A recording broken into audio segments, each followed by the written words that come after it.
Let us, in a final reflection, talk about another hotbed of corruption, the Southern Poverty Law Center. The Southern Poverty Law Center has been proclaiming people of conservative bent hate groups. And they have been listened to, and they've been allowed to get their grips on social media. They've been allowed to have commentary and sway over Google and Facebook and Twitter. And this is a corrupt organization. And now that corruption is coming out. After the shooting in New Zealand, the press was using the SPLC to say that hate groups were on the rise. And some of those hate groups were simply traditional Christian groups or conservative groups who believed in conservative values. And that's hateful to them. But now it turns out that everybody at the top of the Southern Poverty Law Center is going down. The president, Richard Cohen, announced his resignation. This is the latest in a series of high-profile departures at the anti-hate organization, and I say that with scare quotes around it,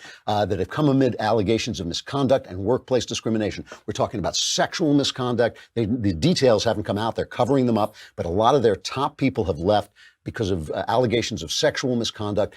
And as we look at this, and some of this has been covered in the mainstream press, their treatment of black people who were called the help has been appalling. And of anybody who was from a minority, the top people there, the lawyers, they were all white guys, and the women were treated badly, and the people of color were treated badly. And then these people would come out and tell the family defense council, whatever it was called, the family council that opposes gay marriage. They would tell them that they were hateful. And in doing this, they raised a ton of money, over $100 million. And they said, they said we ran this as a business.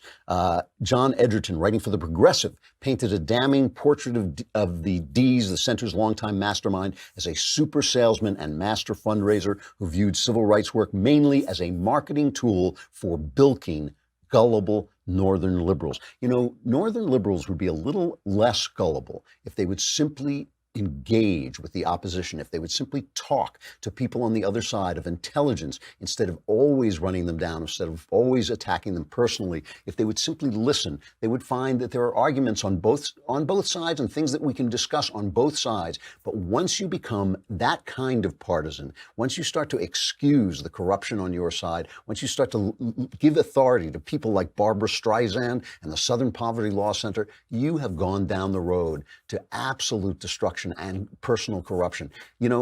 This is something that really needs to be looked at, because we can see now our press has abandoned us. It has abandoned the tenets of journalism. It has abandoned the telos of journalism. It has abandoned the purpose of what they do in order to support what they believe. And that has left us on our own. And we've got to start to make our own way and find our own heroes and our own truth. I'm Andrew Klavan. This is The Andrew Klavan Show. I will see you again tomorrow.